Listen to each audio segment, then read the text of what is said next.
na ako nang nagising dahil sa matinding pagod. Ikaw ba naman ang tirahin ng walang kapaguran?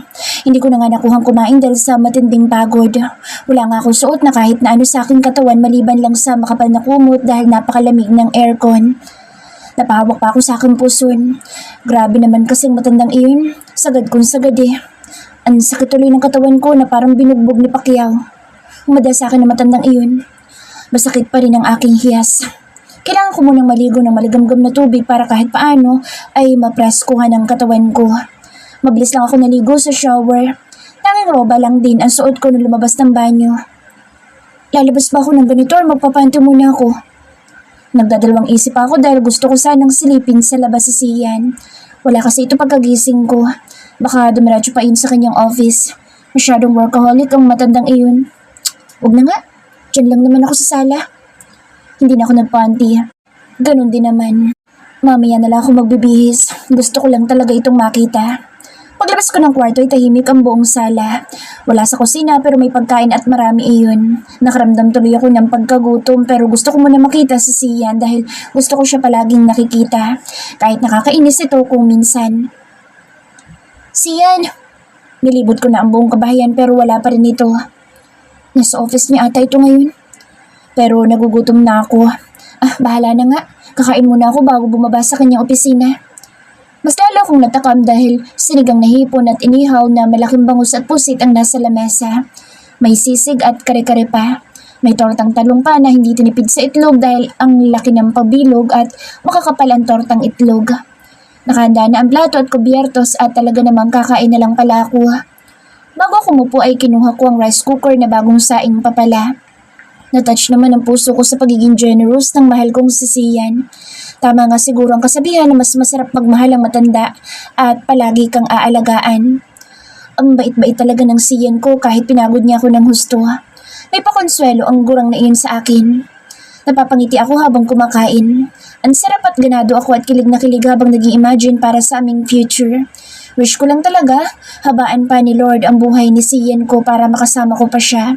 Ayoko maiwan kaya sana'y magkaupo pa kami sa talampakan bago kami kunin ng sabay ni Lord. So sobrang sarap ng pagkain ay nakatatlong sandok pa ako sa aking pinggan.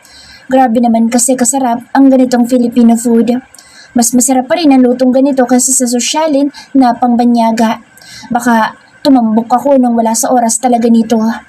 Halos hindi tuloy ako makatayo sa sobrang kabusugan ngayon pero pinilit ko pa rin na tumayo at mahirap nang makatulog ako sa sobrang kabusugan. Niligpit ko ng ilang pagkain at inilagay ang hindi naubos sa refrigerator. Pwede pang kainin iyon mamayang gabi. Hinugasan ko na rin ang pinagkainan ko. Okay na rin gumalaw-galaw ako para mawala ang pagkabusog ko. Pawisan tuloy akong natapos. Bala ko na sanang bumalik sa kwarto para magbihis nang may isang tawag sa telepono ang nagpahinto sa akin. Wala pa naman dito si Sian at dapat siya lang ang sasagot nito dahil ibang landline sa kanyang opisina at dito sa kanyang tinutuluyan dahil private ang landline niyang ito. Ang sabi niya sa akin ay ilan lang na tao ang nakakaalam at hindi talaga tumatawag dito sa telepono. Pwera na lang kung emergency. Nag-aalangan akong sagutin pero baka emergency ang tawag kaya no choice ko na nilapitan. Hello? Hi Sian? Para ako napako sa pagkakatayo ng may isang tinig na parang isang anghel ang nasa kabilang linya. Boses iyon na isang babae. Sino naman kaya ito? Tumikim muna ako bago sumagot. Who's this? Seryoso kong tanong. Napatuwid ako sa aking pagkakatayo dahil hindi ko gusto ang pakiramdam ko ngayon. No. Who's this first? Where is Ian? Kahit boses ito ng isang anghel ay para bang may sungay naman dahil mukhang maarte. He's not here. Sagot ko. Oh. He isn't there? That's why you answered my calls? Obvious ba? Pagtatry ko dahil mukhang tanga ang nasa kabilang linya. Okay. Saan ba siya nagpunta? I don't know. Alright. Can you tell him that he needs to call me right away when he's back? Mapag-utos pa nito. And also, what's your name again? He can't remember that your voice sounds familiar. Are you the new maid? Biglang sumama ang pakiramdam ko at para bang umakyat lahat ng dugo ko sa aking ulo. Yes. I'm the new maid. Why? Sounds strange, huh? Maid is not speaking English and most of the time has low IQ. Napaawa ang labi ko sa matindi nitong panlalait. Napatingin pa ako sa telepono bago ko muli ibinalik sa kaliwang tenga ko. Anyways, I don't care who you are. Just tell Sian that he needs to call me back. Got it? Gaga ka? Sino ka bang walang hiya ka para mag-utos? Asar ko ibinaba ang telepono. Ako pang gagawing utusan? Sino ba siyang gaga siya? Nagiinit ang bunbunan ko sa babaeng walang modo. Imbis na maganda na sana ang mood ko ngayon dahil sa kabusugan, ay biglang naglaho lahat. Humanda ka sa akin, Sian. Galingan mo lang sa pangangatwiran. Nakadalawang hakbang pa lang ako nang makarinig ng tunog ng pintuan kaya bigla ako napapihit. Pagbukas noon ay walang iba kundi si Sian na may hawak pang cellphone sa kanyang tenga. Nagkasalubong ang aming mga mata pero ito ay busy sa kakasalita sa kanyang phone. Mabilis nitong ibinaba ang hawak na phone at isinuksok sa kanyang bulsa sa kanyang maong na pantalon. I thought you were still sleeping, love. Mabilis itong humakbang palapit sa akin at niyapos ang aking dawang. Inamoy-amoy pa ako dito sa aking leeg bago ako papakin ng halik. Sian, ano ba? Pagpipigil ko sa kanya, baka abuti na naman ito ng pagkainit ng katawan. Hindi pa ba sapat ang ginawa namin kaninang umaga? Nilamog na niya ako ng husto. Parang gusto ko magsisi dahil hindi agad ako nagsuot ng underwear. Tanging roba lang ang suot ko ngayon. Tingnan mo itong matandang ito at palaging nagiinit ang katawan. Tumigil ka, Sian. Hindi ka pa ba nasarapan kanina? Pinagod mo na ako ng gusto. Angil ko sa kanya. No. Pailing-iling pa matandang ito sabay halik sa aking leeg. Napakapituloy ako nang wala sa oras sa kanyang leeg. Buwisit na matandang gurang na ito. Pati ako'y nangihina sa kanyang kalandian. Hinalik-halikan na naman ito ang buong mukha ko at sa aking labi na halos mga palna sa walang sawang paghahalik. Muntik na naman ako matangay sa matandang ito nang biglang pumasok sa aking utak ang tumawag kanina sa telepono. Biglang nawala ang pag-iinit sa aking katawan kahit papanayang haplos na Sian sa akin. Stop! Seryoso kong salita at nilagay ko ang dalawang kamay ko sa kanyang dibdib. Love! Pagtataka nito. Tumawag ang babae mo. Bilisan mo at mukhang atat na atat kang makausap. What? Napatigil ito sa pagpisil sa akin at kunatang noo at halatang nagtataka. Bitiwan mo na nga ako? Unahin mo babae mo at baka may importante pa kayong date. Mabilis akong nakawala sa kanya. Bigla ay kinain ako ng selos at nandidilim ang paningin ko kay Sian ngayon. Nainis ako ngayon sa totoo lang. What are you saying, love? E di tanungin mo yung sarili mo. Inis akong tinalikuran nito para bumalik ng kwarto. May tumawag ba dito habang wala ako? Obvious ba? Tawagan mo ng kabit mo at baka kailangan ng atensyon mo. Mabwisit kayo. Malakas ko sinarado ang pintuan at mabilis na inilak iyon para hindi ako nito masundan. Nagngit-ngit ang kalooban ko. Baka nga babae niya iyon. Bakit ba parang lagi itong sinusundan ng kung sino-sinong mga babae? Para silang mga linta. Nakakabwisit lang dahil bago ako lumayas dito ay dahil sa babaeng kumandong sa kanya. Ngayon naman ay may tumawag. Ano? Iisang babae lang ba sila o magkaibang tao? Nakakabwisit lang. Baka kapag inabutan ako ng pagkasaltik ay layasan ko na naman ang matandang gurang na iyon. Love! Love! Pangangatok ni gurang. Hana, please, open the door. Patuloy sa pangangatok sa Sian na hindi ko pinapansin. Bahala siyang gurang siya. Para akong bingi dahil hindi ko pinapansin ang pangangatok nito habang tinatawag ang pangalan ko. Nabibihis ako ngayon at sinigurado kong maganda ako ngayon. Hindi man revealing ang suot ay alam ko sa sarili kong maganda ako.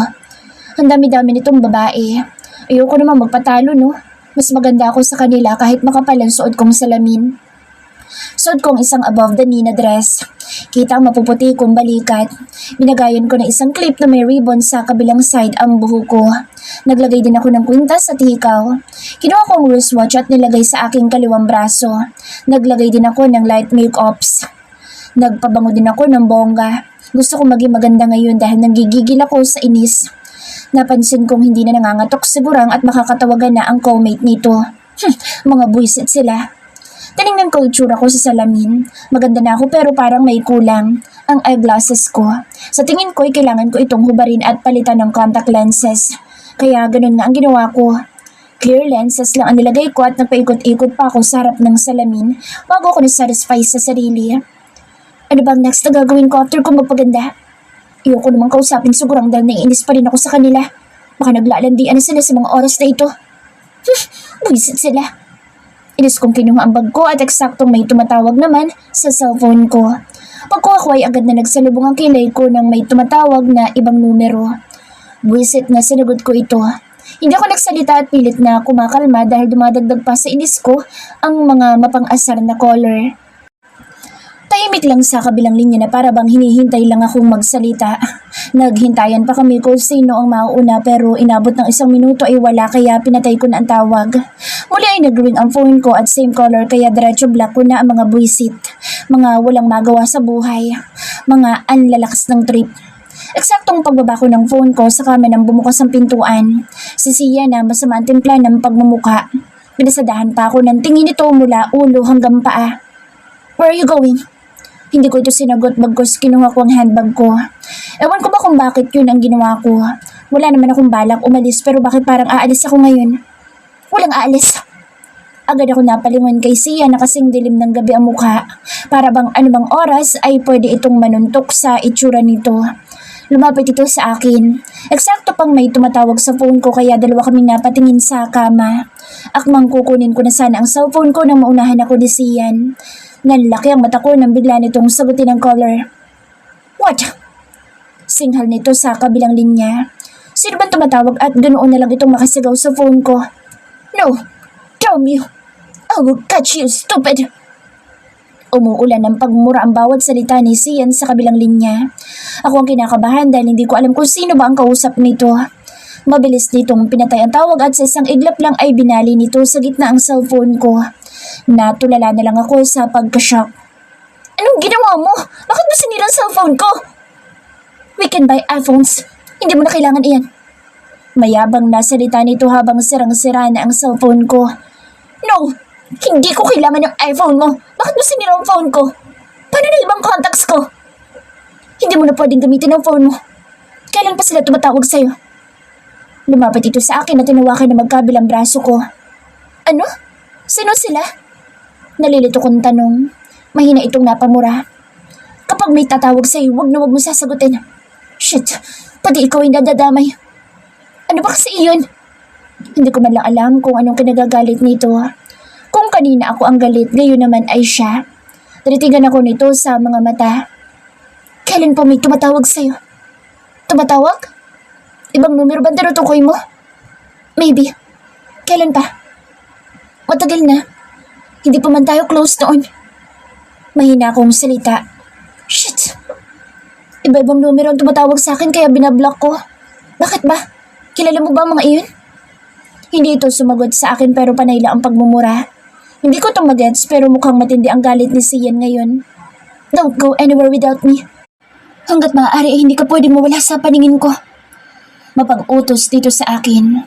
Binitawan nito ako at kinuha ang kanyang phone sa kanyang bulusa. Napatingin ako sa cellphone ko na sirang-sira na. Buisit na iyan. Napatingala ako kay Sian nang may kausap ito sa kanyang phone. Wala akong idea kung sino ang kausap nito pero ibang language ang salita nito. Mukhang galit na galit sa kausap. Napaupo ako sa kama. Inis na dinampot ko sa sahig ang cellphone ko. 1 taon ko pa naman itong hinuhulugan tapos sisirain lang ni Sian na ito. Ingat na ingat pa naman ako dito dahil mahal ang Android na ito. I'm sorry love, pero hindi mo na pwedeng gamitin iyan. Tingin mo magagamit ko pa to? Dinurog mo ng gusto. Napabuntong hininga ito. Lumapit sa akin at nag-squat. Ipinatong nito ang kamay sa aking hita. I'm sorry love. Puro ka nalang sorry. Anong usapan niyo ng kabit mo? Magda-date na ba kayo? No. Mabilis na sagot nito. Kunwari ka pa. Seryoso ang mukha ni Sian. Love, marami akong kalaban ngayon. Kailangan kitang ingatan. Ano? Bigla akong natigilan. But for now, hindi ka muna pwedeng lumabas ng mag-isa. Ako lang ang dapat mong kasama. Anong ibig mo sabihin? Bumuntong hininga ito na para bang pasan ang problema sa mundo. Nagsisimula na naman sila, pero sinisigurado kong hindi kanila mapapakaalaman. Sian, may hatid na takot ang huling sinabi nito. Hindi kaya ang kalaban na sinasabi nito ay ang mga nangyaring patayan nitong nakaraan sa kanila? Ang malakas na pagsabog sa kanilang mansyon? My God. Hindi ko man alam ang buong pangyayari pero sa tingin ko'y seryosong bagay ito. Kung ganoon, bakit ako madadamay? Hindi naman ako kasali doon. Ang mga buwisit na tumatawag sa akin, sila din ba yun? Bigla akong nangilabot. Wala sa loob na napayakap ako sa leeg ni Sian. Taramdaman ko ang pagyakap nito sa aking katawan. Eh, yung kabit mo, bakit tumatawag dito? Akala ko ba private ang telephone number mo dito? Bakit nakakatawag siya? Mahina ngunit may diin na salita ko dito. Love, she's not my other woman. Kunwari ka pa. I'm not lying. Inis na kinurot ko ito ng malakas sa kanyang likuran. Malakas itong napamura. Masakit, love. Buti nga sa'yo. You're hurting me. Masasaktan ka talaga sa akin. Hindi ito umimik. Kinalas nito ang braso sa aking katawan at tumayo. May kinuha ito sa kanyang drawer at halos malaglag ang pangako nang makita kong dumudugo ang kanyang likuran. You're bleeding! Malakas kong tili. Napatigil ito sa kanyang ginagawa at napaharap sa akin. Bakit may dugo ang damit mo? Para akong hihimatayin dahil habang tumatagal ay dumarami ang dugo. Oh shit! Napatingin din ito sa salamin at nakitang dumudugong likuran. Hindi ko na kinakaya at nangihina ako habang tinititigan ko ang likuran nito. Love! Love? Love? Dahan-dahan ako napamulat ng mga mata. Mukha agad ni Sian ang nabungaran ko ng may pag-aalala. Thanks God, you're finally awake, love.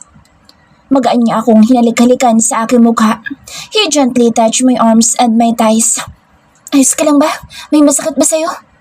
Nahihilo. Dadali na ba kita sa ospital? Mabibilis na mga katanungan nito sa akin.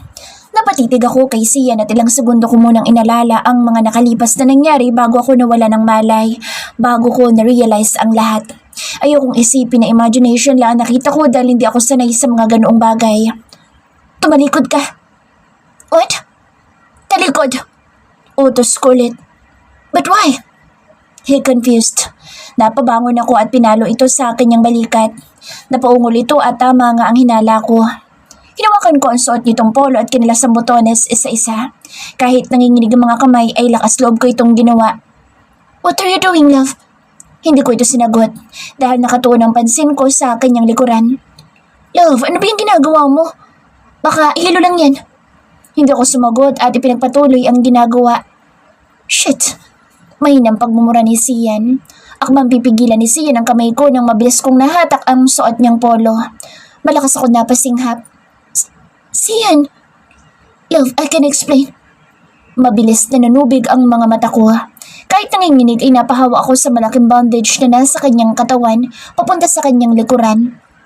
Taningnan ko rin ang kanyang likuran na umabot pa mula sa balikat, pababa ang haba ng akala mo ay isuot na ang buong bondage. Ano nangyari sa'yo? Kailan pa to? Mahina akong tanong. Ayoko mang isipin pero mukhang tama nga ang kutob ko. Hindi ko akalain na mawawalan ako ng malay dahil sa nakita kong malaking sugat ni Sian kanina. Sariwa pa kasi ang dugo na umagos sa kanyang likuran na para bang napuwersa kaya dumugo. Kahit may suot itong bondage ay may lumalabas doon na mga dugo. Takot ako sa dugo. Nakakapanghina makakita ng taong duguan dahil pakiramdam ko pati ako'y mauubusan ng dugo. Except sa monthly period ko dahil normal na lang iyon sa akin. Ang hindi normal ay makakita ng sugatan at marami pang dugo na tulad na lang kanina na mula pa kay Sian. Hindi pa agad nagsalita si Sian nang hinawakan ko ang magkabilang pisngin nito para magtama ang aming mga mata. Dahil ba yan sa trabaho niyo? Sa pagiging brat sabo? Mahina ang boses ko habang tinatanong ko ito. How did you know that, love? Alam ko nagtataka ito kung paano ko ito nalaman. Kay Ate Mika lang naman. Hindi lang naman ako ang nagulat dahil lahat kami magkakaibigan ay nabigla. Isa pa at siya ang team leader ng kanilang grupo kaya alam kong nasa balikat niya ang lahat ng responsibilidad. Nakatupi ang magkabilang tuhod ko at niyakap ko sa leeg si Sian. Parang gusto kong maiyak. Ngayon ko na-realize kung gaano kahirap ang kanilang trabaho. Dahil buhay nila ang nakasalalay at hindi nila alam kung makakauwi pa ba sila ng buhay o hindi na. Dahan-dahang bumaba ang kamay ko sa kanyang likuran na may bondage at maingat ko iyon na hinaplos. Hindi ko kaya ang ganito. Baka ako pa ang maunang mamaalam sa mundo kung palagi kong nakikita si Sia na sugatan sa kanyang pag-uwi. Napasinghot ako. Love! Ako naman ngayon ang niyakap ng mahigpit ni Sian. Mahigpit at kulang na lang ay ibaon ako nito sa kanyang katawan. Mag-iingat ka sa susunod. Love, please. Pagmamakaawa ko na hindi ko na napigilan na hindi tumulo ang mga luha. Iniisip ko pa lang na may mangyayari dito na hindi maganda ay parang hindi na ako makahinga. I promise, stop crying, love. It's really hard for me to see you like this. Mas nasasaktan pa akong umiiyak na ganito kaysa sa sugat na nasa katawan ko. Mas lalo na ako naiyak at niyakap ito ng mahigpit. Natatakot ako. Shh! Huwag kang matakot. Andito lang ako palagi. Hindi kita iiwanan. Pampakalma sa akin ni Sian. Huwag kang mamamatay, ha? Ayoko. Bawal kang mamatay. Shit. Mahinang pagmumura nito at natawa pa. Ano nakakatawa? Walang nakakatawa dun na. Inis ko sabay harap sa kanya. Okay, I'm sorry. Ikinuwento ni Sian ang lahat kung paano niya nakuha ang sugat sa kanyang likuran. Lahat pala sila ay napinsala sa laban. 2 lugar ang kanilang tinapos sa laban kaya ganoon na lang katagal ang kanilang pagbalik. May pagkakataon daw na 6 na buwan silang hindi umuwi dahil sa sunod-sunod ang kanilang serbisyo. Meron din naman na 1 araw lang at yun na ang pinakamaiksi nilang laban. Hindi daw nila iyon pwedeng tanggihan kapag utos na ng kanilang big boss dahil may sinumpaan sila sa kanilang tungkulin. 5 taon na ang nakalilipas nang nabuo ang grupong Bratsuvu. Pinigilan ko siyang bumalik sa kanyang opisina. Hindi pa nga ito magaling ay sasabak na agad sa mga paperworks nito na makapaghihintay naman. Kulang pa nga ito sa tulog at pahinga dahil kauuwi lang ng kanilang grupo at ang kaibigan niyang si Dustin pala ang nagsumbong na magkakasama kami sa bahay. Hindi man natuloy ang balak namin na bonding kasama ng mga ate ko ay ayos lang din dahil may kailangan pala akong alagaan. Isa pa, sa narealize ko, kaya siguro dumugo muli ang sugat nitong hindi pa nga naghihilom ay dahil sa ginawa namin kanina. Nakakahiya man dahil sobra pa sa lakas ni Sangoku ang ibinigay nito kaya napuwersa. May tahi ito sa kanyang likuran na kahit na hindi ako marunong at walang alam sa ganito ay pikit mata kong nilinisan ang mga sugat nito. Kung ako nga ay napapangiwisap din ng betadine at alcohol, ay alam kong mas masakit iyon kay Sian na hindi lang kumikibo pero alam kong nasasaktan dahil ang lalim ng pagkakahinga nito. Nakakaawa lang. Kaya nag-usap kami hindi muna magme-making love hanggat hindi pa ito gumagaling. Pero ang loko ay malakas na umangal. Yun na nga lang daw ang nagpapadagdag lakas sa kanya ay tinatanggalan ko pa raw siya ng kaligayahan. Gago lang. Kaya ayun, nagmamaktog na parang bata na hindi nasunod ang gusto. Love, anong gusto mong ulam? Tanong ko sa kanya dahil magluluto ako ngayon ng dinner namin. Nakatutok ang mata nito sa harap ng flat screen TV habang nakaupo sa kanyang malaharing upuan. Nakahubad baro at 6 pocket short ang suot nito. Kitang-kita ang bondage na nakapalibot sa kanyang katawan. Napatigil ito sa panonood at tumingin sa akin. Anything you want, love? Hindi naman ako mapili. Kahit ang sayo kakainin ko. Sabay kindat nito sa akin. Siyan! Napahawak ako ng mahigpit sa sandok na bitbit ko. Wisit na to. Nagtatanong ako ng maayos ay kung ano-ano pa sinasabi. Narinig ko itong tumawa nang tumalikod ako. Hindi ko napigilan ang hindi mapangiti sa pagtawa ni Sian dahil alam kong ngayon na lang siya muling tumawa matapos ng ilang linggong pakikipagsagupaan sa kalaban. Naganda na ako para sa aking lulutuin. Nakakatuwa lang dahil halos 1 buwan na pala simula ng huli kong pagluluto dito. Kung hindi pa ako lumayas ng walang paalam. Puno ang 2 malalaking refrigerator at hindi mo na kailangan pang bumili sa market dahil kompleto na lahat. Napatingin ako sa mga sariwang gulay. Napangiti ako at bigla akong naglaway sa chop suey. Ginisang chop suey ang lulutuin ko at beef steak. Madali lang naman ito dahil minsan na rin ako nakapagluto sa mga tiyangko ng beef steak. Seryoso ako nagluluto na para sa aming 2 lang ni Sian dahil alam kong wala namang ibang bisita ito. Sayang naman kung dadamihan ko pa at baka mapanis lang kapag hindi maubos. Pwede rin naman ipamigay sa mga gwardiya ng building pero sobrang dami naman nila. Baka may sumama pa ng loob kapag hindi nabigyan dahil naubusan. Siguro sa susunod na panahon ay paglulutuan ko ang mga ito kahit sa simpleng lutong ulam na alam kong ikabubusog nila. Pawisan ako natapos sa pagluluto at saktong 7:00 na ng gabi. Hinanda ko na ang lamesa para iayos ang pinggan. Gusto ko ang ganitong ginagawa lalo pa at kung sisiya naman ang pagsisilbihan ko. Kanina ngang hapon ay nagising na lang ako may pagkain. Kahit na hindi siya nagluto at ipinaluto lang sa chef ng hotel, ay umiinit na ang puso ko dahil nag-effort itong pakainin ako. Naghugas muna ako ng kamay at nang lumabas ay walang Sian sa kanyang kinaupan, pero bukas pa rin ang TV. Saan na naman nagpunta yun? Palagi nilang nawawala. Nakakainis lang. Sian? Tahimik at walang sumasagot. Love? Nasaan ka ba? Bumalik na naman ang inis at pag-aalala ko. Pumunta ako sa aming kwarto pero wala siya doon. Kahit naiinis ay pumunta ako sa silid na ginawa niyang opisina. Nandun ang malaking monitor at kitang-kita ang nangyayari sa loob at labas ng hotel at nakakonekta iyon sa kanyang executive office. Hindi na ako nangatok at binuksan ko na lang iyon. Tama nga at nandito lang siya habang nakaharap sa kanyang computer. Ang bilis ng pagtitipan nito sa kanyang keyboard na akala mo ay may kaaway. Sian, hindi ako nito pinansin bagkus pinagpatuloy lang ang ginagawa. Nang makalapit ay saka ko napansin na nasa harap niya ang cellphone ko. Bakit nasa na naman ang phone ko? Tanong ko sa kanya. Hindi pa man sumasayad ang kamay ko sa cellphone ay mabilis na nawala iyon. Hindi mo na ito pwedeng gamitin. Ano? Pero bakit? Pagtataka ko. Napatigil ito sa ginagawa at malakas na napabuntong hininga na para bang may malaki na naman itong problema. Mataman niya akong tiningnan. Kailan ka pa nila tinatawagan? Ha? Sino bang tumawag? Hindi ko matukoy kung ano bang ibig sabihin nito. Hindi na lang diretsahin. There's an anonymous number that contacted you recently. Ipinakita nito sa akin ang maraming numero na hindi nakasave sa contacts ko.